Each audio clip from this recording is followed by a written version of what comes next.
सिद्रा को मैं पहली बार अपनी कज़न की शादी पर मिला था और वो इस्लामाबाद की रहने वाली थी और मेरी कज़न की यूनी फेलो भी थी। मुझे वो देखते ही बहुत अच्छी लगी और मैंने मौका देखते ही उसे प्रपोज़ कर दिया। लेकिन उसने मुझसे कहा कि वो शादी से पहले की मोहब्बत पर यकीन नहीं रखती। वो मुझसे कहने लगी कि अगर तो आप मुझे पसंद करते हैं तो मेरे घर रिश्ता भेजें। तो मैंने कज़न की शादी के फ़ौरन बाद अपने माँ बाप को रिश्ता लेने के लिए भेज दिया। उसके घर वाले रिश्ते के लिए मान गए और जल्दी ही हमारी मंगनी भी हो गई। हमारी शादी 2 साल बाद होनी थी क्योंकि सिद्रा की पढ़ाई अभी मुकम्मल नहीं थी हुई। सिद्रा लाहौर की एक यूनिवर्सिटी से मास्टर कर रही थी और हॉस्टल में रहती थी, तो हमारी फ़ोन पर बात होती थी। मैंने उसको बहुत दफ़ा बोला कि मुझे तुमसे मिलना है, मगर वो मिलने से मना कर देती। वो कहती कि शादी से पहले मिलना जायज़ नहीं है। उसकी इन बातों की वजह से वो मुझे और भी अच्छी लगने लगी थी। उसे अपनी और अपने घर वालों की इज़्ज़त का बहुत ख्याल था। इस तरह हमारी बात काफ़ी देर तक होती रही, लेकिन फिर मेरी छुट्टी ख़त्म हो गई। मैं कनाडा की एक कंपनी में जॉब करता था। मैंने उसे बोला कि मैं जाने से पहले बस एक दफ़ा आपसे मिलना चाहता हूँ।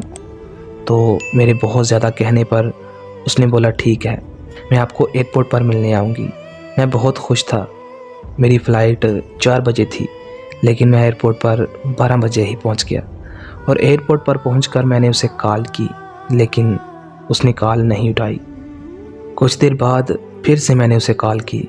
इस बार उसने कॉल उठाई और बोली मैं थोड़ी देर तक आ रही हूँ। मैंने बोला ठीक है, मैं आपका इंतज़ार कर रहा हूँ।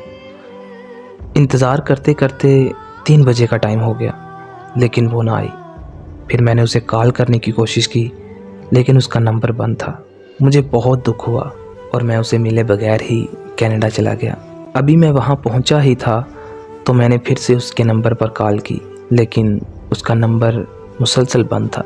मैं बहुत परेशान था क्योंकि वो मुझसे मिलने भी नहीं आई और नंबर भी बंद था। मुझे कुछ समझ नहीं आ रहा था कि मैं क्या करूं। फिर अचानक मेरे घर से कॉल आ गई कि सिद्रा के घर वाले आए थे और मंगनी तोड़ कर चले गए।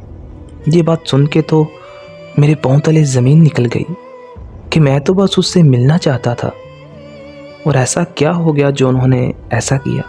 मैंने कंपनी में छुट्टी की दरख्वास्त दी और फिर से पाकिस्तान वापस आया। मैं आते ही सिद्रा के घर चला गया। उनसे मंगनी तोड़ने की वजह पूछी तो उन्होंने बताया कि सिद्रा ने खुद बोला था कि मैं मर जाऊंगी लेकिन वहाँ शादी नहीं करूंगी।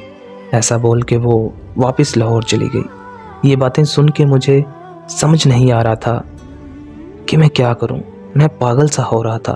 फिर मैंने अपनी कज़न को कॉल की और उसे बोला कि मुझे सिद्रा से मिलना है, तो उसने मुझे बताया कि वो तो लाहौर आई ही नहीं। मैं और ज़्यादा परेशान हो गया। इस परेशानी की वजह से मैं बीमार हो गया और अस्पताल चला गया। कुछ दिन के बाद तबीयत थोड़ी सी संभली तो मैं उसे ढूंढने निकला।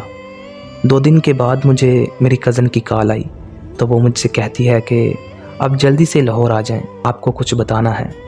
तो मैं जल्दी से लाहौर चला गया और जैसे ही मैं घर के अंदर दाखिल हुआ तो सिद्रा सामने ही खड़ी थी। उसको देखते ही मेरी जान में जान आई। तो फिर मेरी कज़न ने मुझे बताना शुरू किया कि यूनिवर्सिटी के एक लड़के को सिद्रा पसंद करती थी। वो भी उसे बहुत प्यार करता था, लेकिन सिद्रा जब प्रेग्नेंट हो गई तो वो उसे छोड़कर चला गया। सिद्रा ने उसे बहुत रोका, लेकिन वो फिर भी उसे छोड़कर चला गया और इस वजह से सिद्रा डिप्रेशन में रहने लगी। सारी रात रोती रहती थी। सिद्रा भी पास ही बैठी थी। वो अचानक रोने लगी और मेरे पाँव पर गिर पड़ी और मुझसे माफ़ी मांगने लगी और कहने लगी कि आप मुझे बहुत प्यार करते हैं। मैं तो मरने वाली थी, लेकिन आप मेरी ज़िंदगी में आए और मैं फिर से जीने लगी। मेरे जहन में उसकी वो बातें आ रही थी कि जब मैं इसको मिलने का बोलता था तो ये कहा करती थी कि ये नाजायज़ है।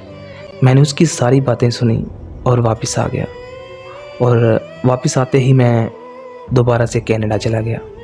6 महीने बाद अचानक मेरी कज़न की कॉल आई और उसने बोला कि सिद्रा आपसे बात करना चाहती है।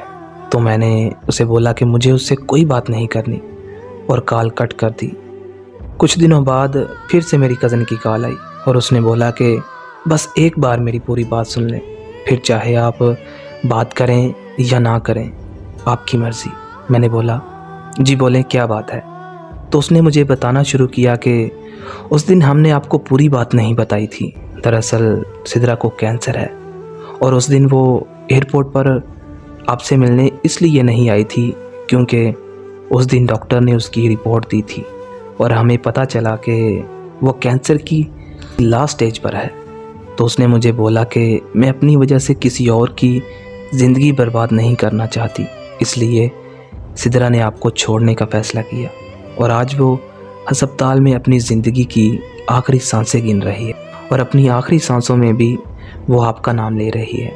उसकी ये बात सुन के मैं तो जैसे पत्थर का हो गया।